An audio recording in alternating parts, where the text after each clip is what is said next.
The last weekend we celebrated the full moon of Wesak, and this was the full moon day when the Buddha was, besides being born and passed away, realized enlightenment, realized, you say, unshakable peace and the end of suffering.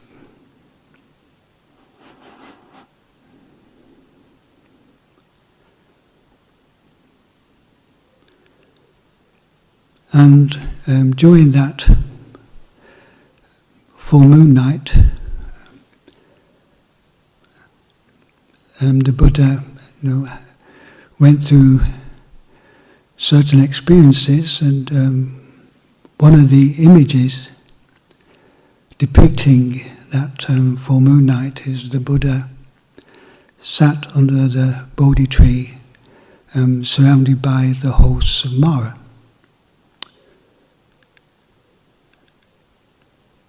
And Mara is like the personification of unskillful states, defilements.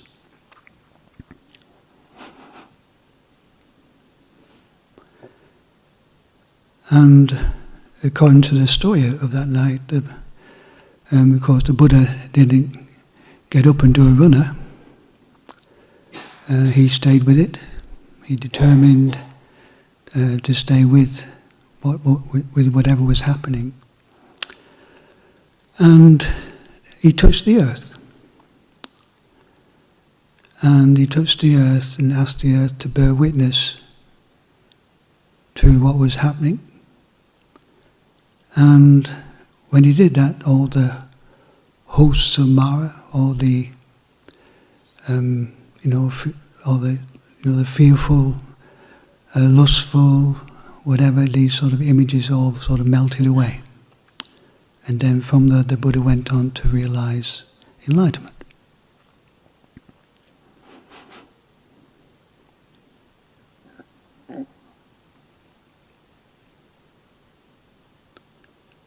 So one can take this image of the Buddha surrounded by the hosts of Mara into a meditation practice.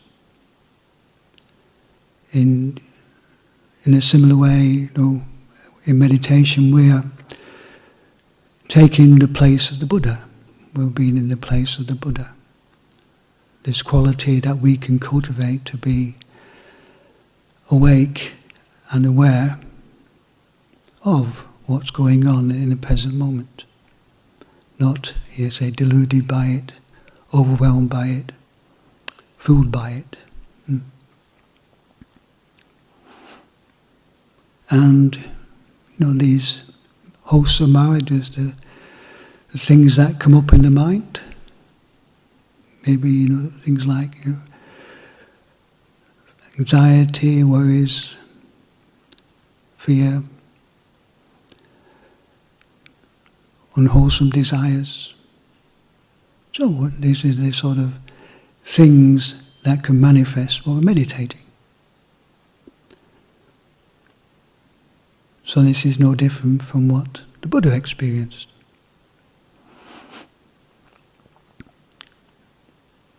But, what we can do is just cultivate that ability to be more awake and aware of them.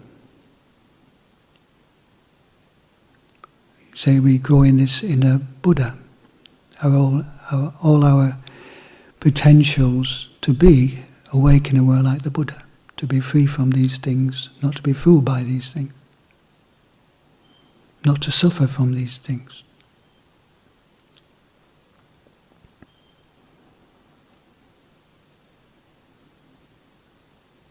So cultivating this inner Buddha, this quality of being awake and aware.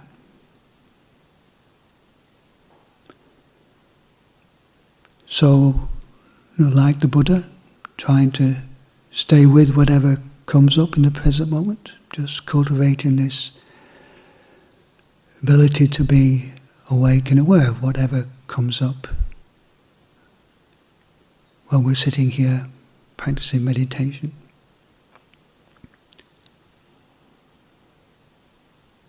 Now the Buddha, touched the earth. And the way I relate to that in meditation is coming back to this physical body. Something to, say, ground us in the present moment. To sort of support us not, getting carried away with all the different thoughts and ideas, proliferations of the mind that take us off into all sorts of places and complexities. Something that just can bring us to the simplicity of the present moment. Coming into the physical body.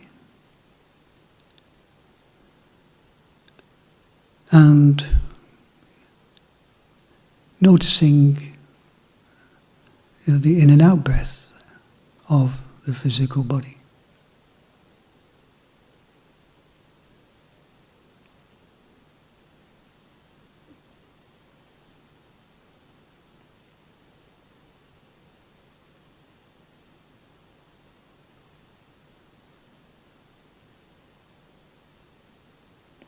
Maybe first, though, we can just see if we're actually just got a suitable posture. So maintain an upright posture. And relaxing with that uprightness. So relaxing the eyes, just the eyes gently shut.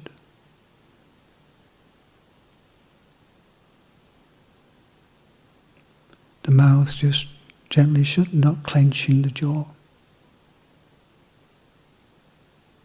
So allowing the shoulders to hang, the elbows to hang.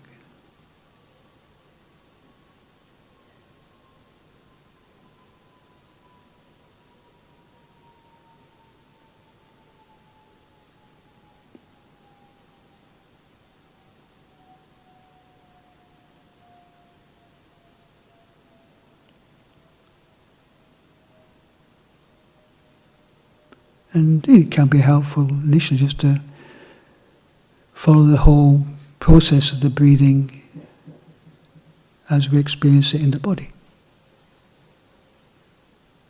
So like the sensation at the tip of the nose as the breath comes in. Then it moves down and the expansion of the lungs. And the movement of the abdomen. So noticing the breath, the effects of the breath at these 3 points. Breath comes in through the nose, sensation of that. Noticing the chest expanding, the abdomen swelling. And then, as the breath flows out, the abdomen folds, the chest contracts, and the sensation as the breath leaves the body.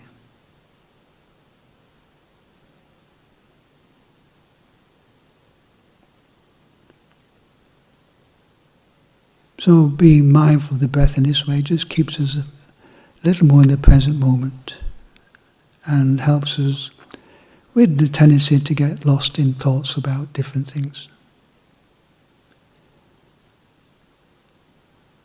To come to the simplicity of the in and out breath. And the breath itself is a calming object to be mindful of. So it actually is conducive towards a sense of calm.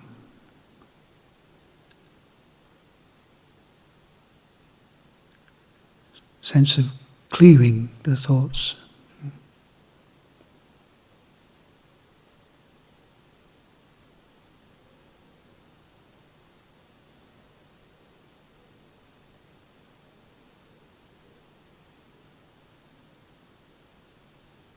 And naturally thoughts will come up.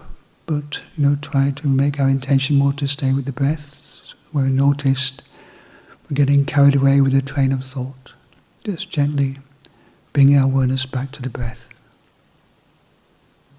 So we train the mind in this way.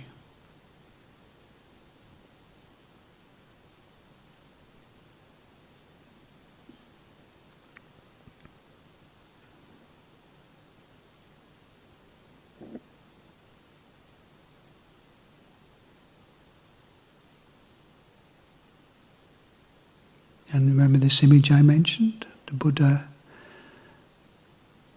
being awake and aware of the different things that are manifesting in the present moment, but not getting carried away by them in a sense of touching the earth.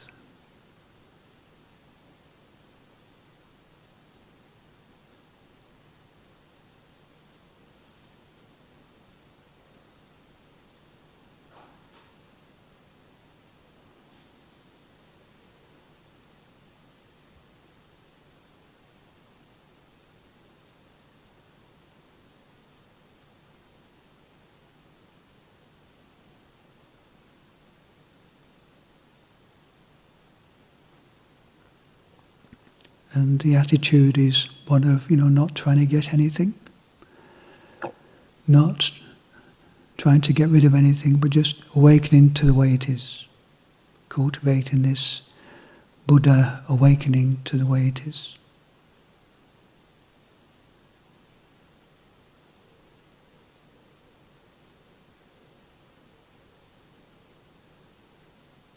As best we can, just making peace with the way it is. Just breathing with it.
So as we breathe into the physical body, noticing the different sensations, or where the energy is, any sense of tightness, and we're noticing if any of these bodily experiences are related to the mind. For instance, we might feel anxious or fear in the stomach, or negativity in the heart, or also positive things in the heart like loving kindness. Just noticing the different mind states and how this, the effects of this on the physical body.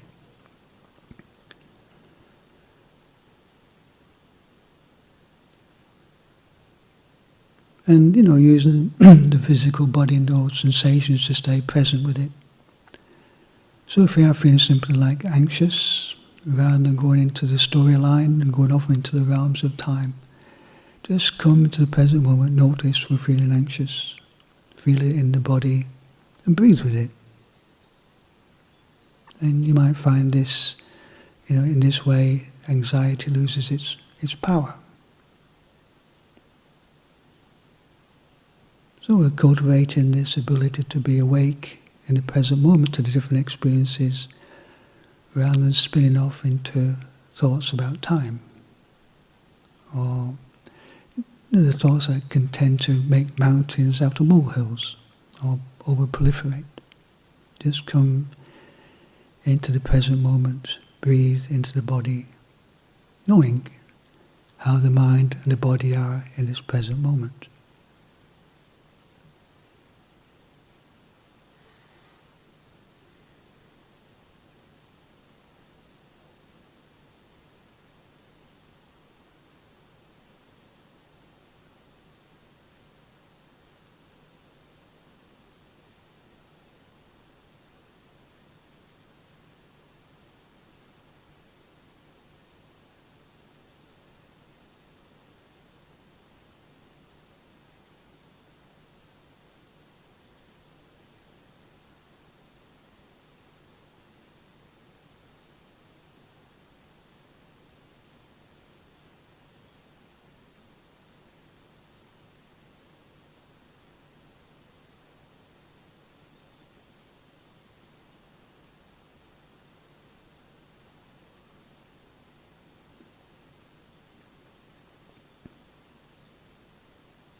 So doing this practice of staying with the breath in the body, you might begin to notice more what our thoughts and where they're going.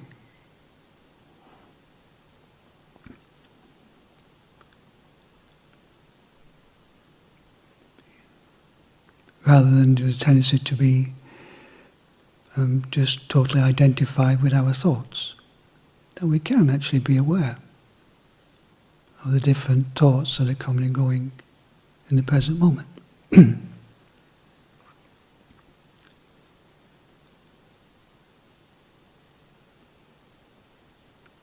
And we can know a thought that's skillful, we can know a thought that's unskillful. But what is it that knows? If we were just thought, we couldn't know it, could we? So even being aware of thought, this is the start of awakening.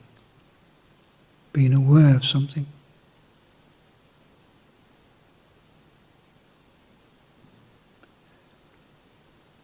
A quality that, say, is above thought, is not of thought, but knows thought, is wise, awake.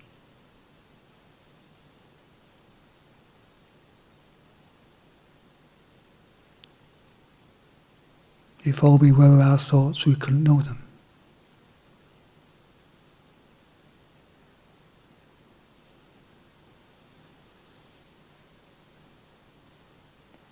We wouldn't have the wisdom to discriminate.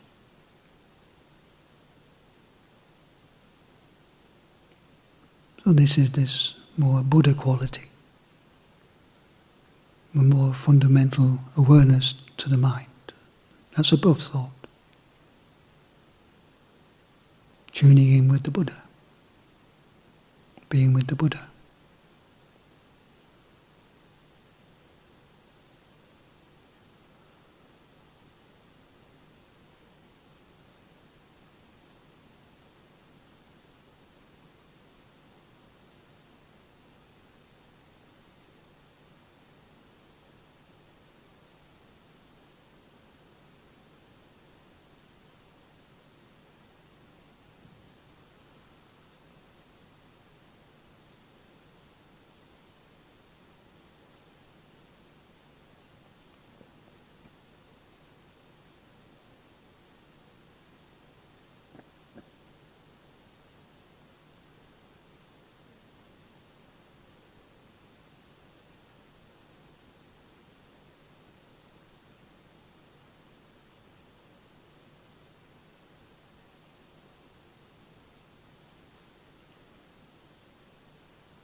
another skillful means we can use with the breath is to use a word with the breath. And one such word is this word Buddho. Buddho means the one who's awake, the one who's aware.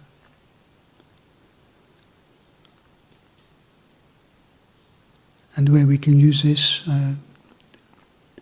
is on the in-breath we add the word Bud, and on the out-breath, Do, Buddho. So this can replace the proliferating mind with just this one skillful thought, which is also our intention inclined towards being awake, staying with the Buddho, with the breath.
So we've been sat practicing like this for almost 45 minutes.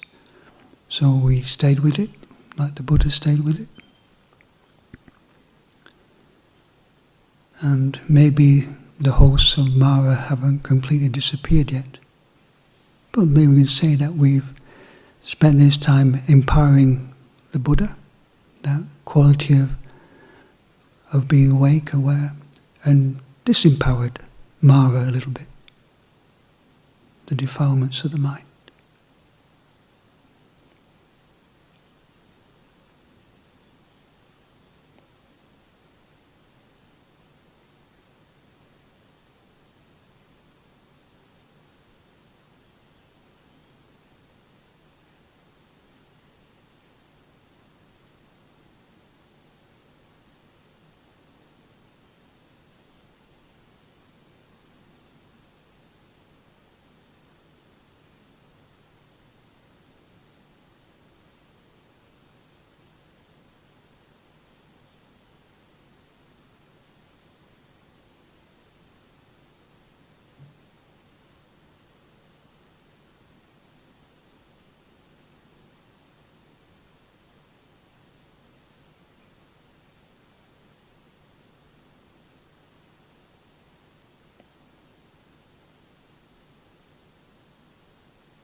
So we say last weekend we were celebrating the Buddha's birth, enlightenment and passing away.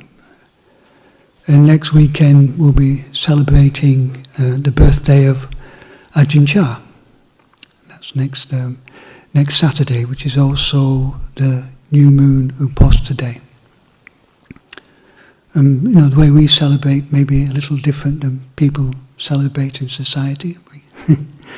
We celebrate chanting, meditation, Dhamma Talk.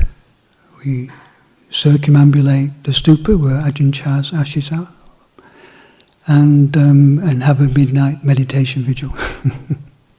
So a different mode of celebration that many people are used to. So next Saturday, be welcome to join us if you wish. But I thought just tonight, I know maybe people have to get off for work tomorrow, but I'm just going to do a reading for about 15 minutes. And this is from a book called Stillness Flowing. And this is a collection of Ajahn Chah's teaching put together by Ajahn Jayasaro, together with a commentary. So Ajahn Jayasaro comments and then quotes from Ajahn Chah. And he refers to Ajahn Chah as Luang Por, which means Venerable Father. It's a nice coincidence that Ajahn Chah's birthday is also around Father's Day in the UK. But Luang Por is like Venerable Father or Spiritual Father.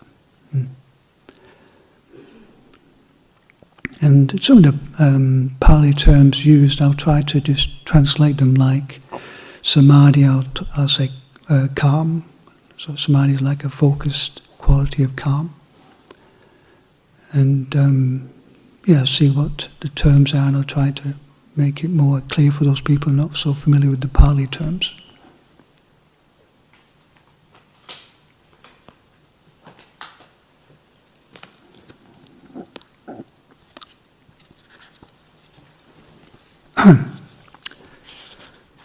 So this is from Stillness Flowing.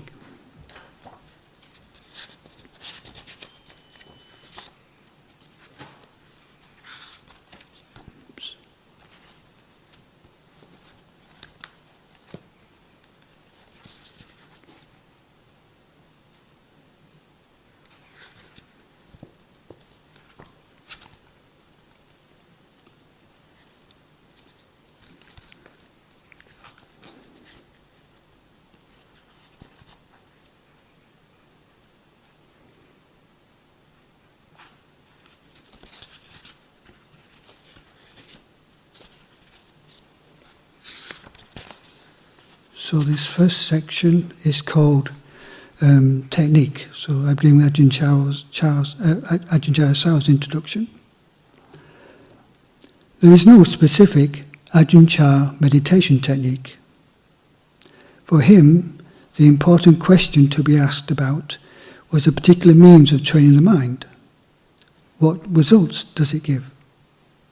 He accepted any method that incorporated the cultivation of mindfulness, alertness, and appropriate effort, that served to take a meditator beyond the hindrances, and that led to samadhi, calm, which could provide a foundation for insight into the way things are. Whatever path of meditation leads to letting go and non-attachment, he would say is the correct method. Luang Por taught that it was important that meditators used a technique that was compatible with their character.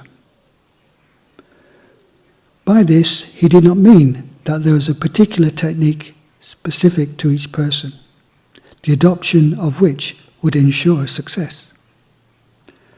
A sense of affinity with the meditation method, he once described it as similar to an affinity with a particular food. This would not make meditation smooth and easy, but it would make it workable. An incompatible technique, with which the meditator felt no sense of connection or enthusiasm, on the other hand, could lead to discouragement and regress. Meditators should not switch from one method to another too easily. Only after persevering with the method for a reasonable period of time should they conclude whether or not to make a change. But although Luang Por acknowledged the validity of a number of methods, there were some which he emphasized. Quote from Ajahn Chah. Mental cultivation bhavana means setting right your thoughts and opinions. Its aim is letting go of defilements. The various methods are like different kinds of fish traps. They differ in form, but ultimately they all share the same purpose. So here, although I don't insist upon a particular form of meditation, I usually teach people to focus on the word Bhutto, or on the breath for a sufficient period, and then to gradually deepen their knowledge and view of the way things are. Ajahn Chah. Luang Por referred to mindfulness of breathing as the crown jewel of meditation techniques. He gave various reasons for encouraging its development, beginning with the observation that it is an uncomplicated practice and convenient. The breath is naturally present at all times and in all postures. It can be turned to at any moment. It may be practiced by meditators of all character types. It has been the preeminent technique since the first days of the Buddha's teachings. The Buddha and many of the great disciples made use of this technique, and it has been praised by meditation masters through the ages. Luang Por himself used this method, and he asserted that through the practice of mindfulness breathing, the meditator could fill the whole of the threefold training. So the threefold training is in virtue, sila, meditation and wisdom. So, Ajahn Chah. Compelling the mind to focus on the breath is sila, virtue. The unremitting focus on the breath, bringing the mind to a state of lucid calm, is called samadhi. Letting go of attachment through contemplation of the focused breath as impermanent, unstable and selfless is called wisdom, panya. Therefore, the practice of mindfulness of breathing can be said to be the development of sila, samadhi and panya. Someone practicing it can be taken to be following the Eightfold Path, which the Buddha taught was the foremost, the most excellent of all paths as it leads towards Nibbana.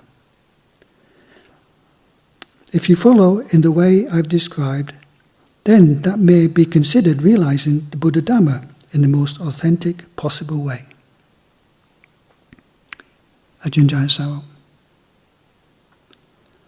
In order to help meditators anchor their mind on the breath, Lumpur recommended using the mantra Bhutto, mentally reciting Bhut on the inhalation and To on the exhalation. As one meaning of the word Buddha or Bhutto is the undiluted knowing of the way things are.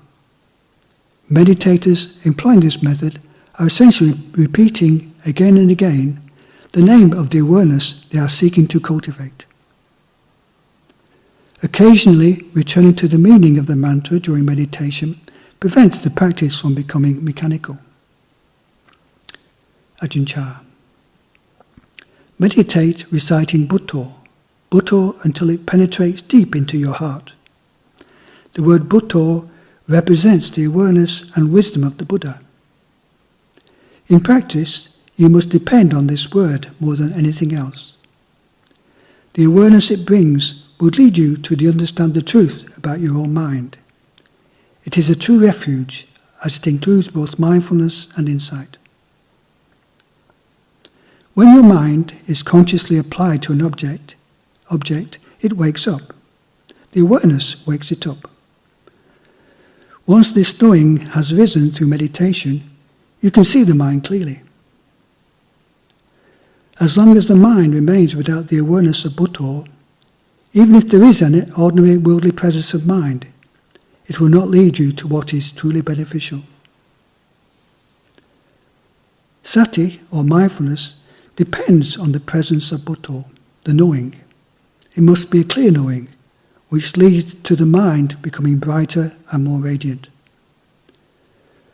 The illuminating effect that this clear knowing has on the mind is similar to the brightening of a light in a darkened room. As long as the room is pitch black, any objects placed inside remain difficult to distinguish, or else completely obscured from view.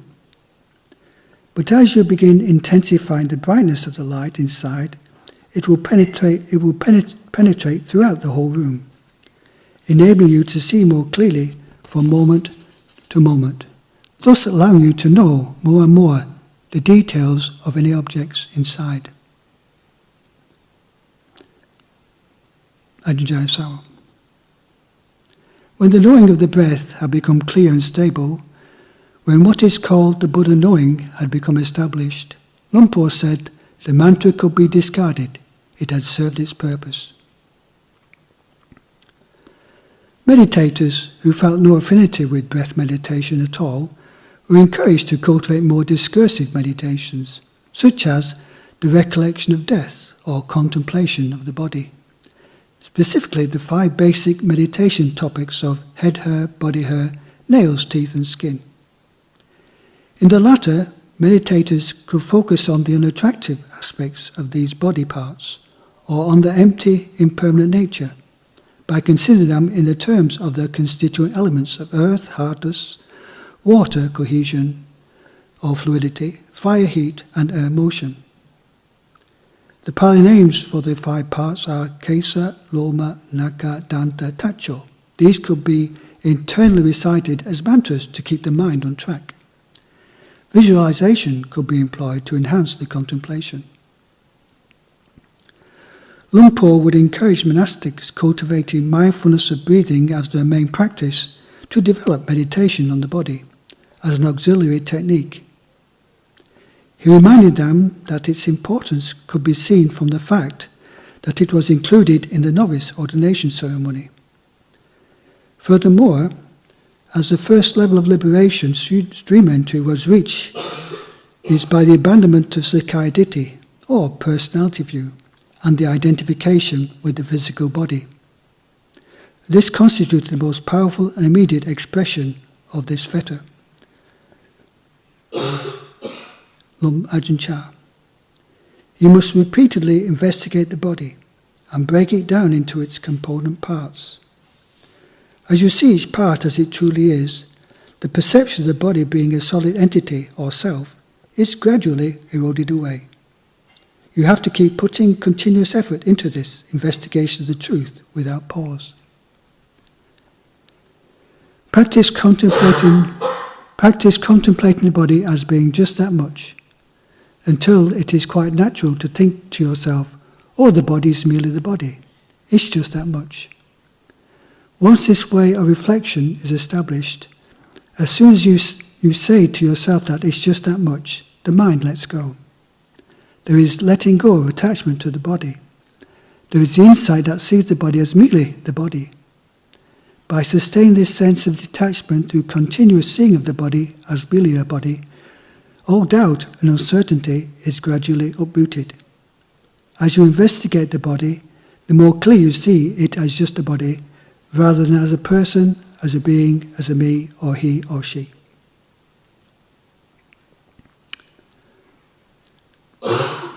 This next section is called the single chair.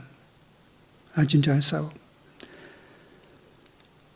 Meditation practices that involve directing the thinking mind, rather than turning away from it, are based on the principle that sustaining an unbroken stream of awareness on a theme of contemplation, instead of a physical sensation, can also lead to a gathering of the mind's forces.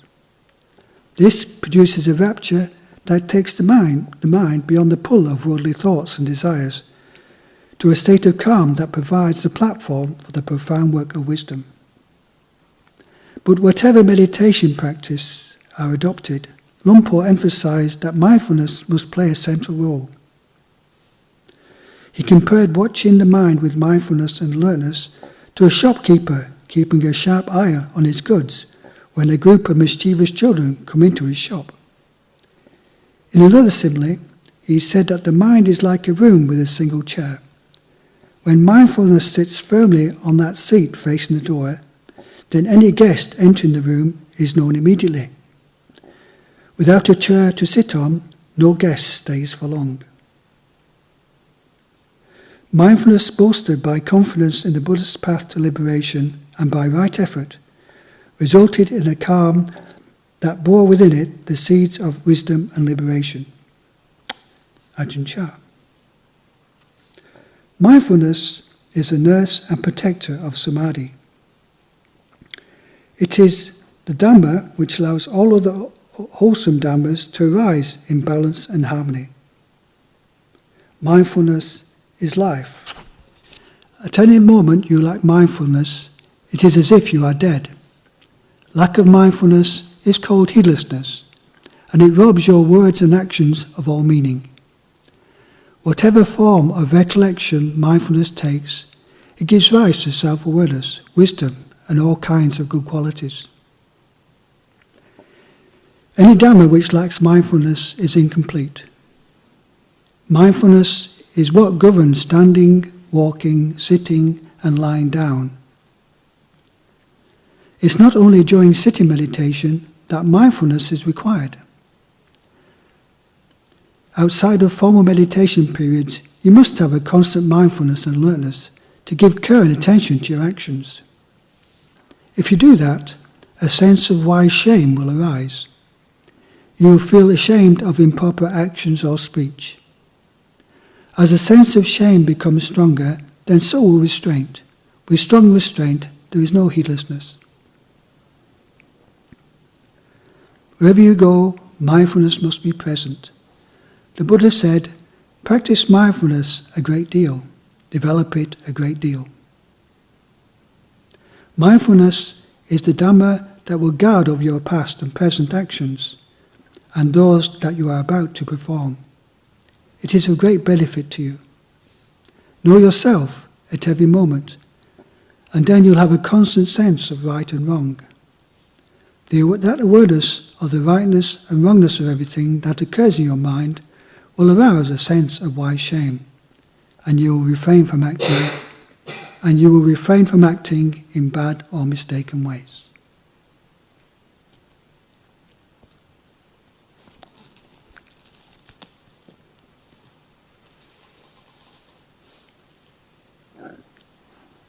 So I say we'll be remembering Ajahn Chah next Saturday evening, if you'd like to join us. So we could finish by paying respects to Buddha.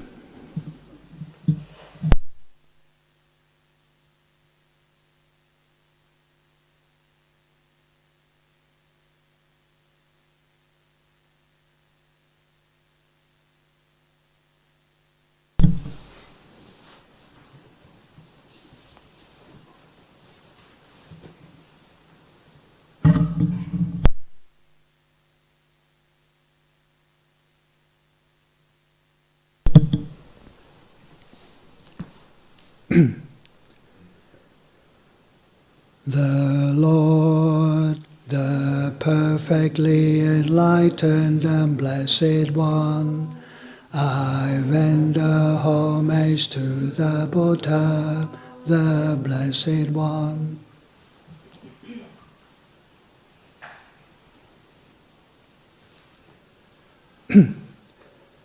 The teaching so completely explained by him, I bow to the Dhamma.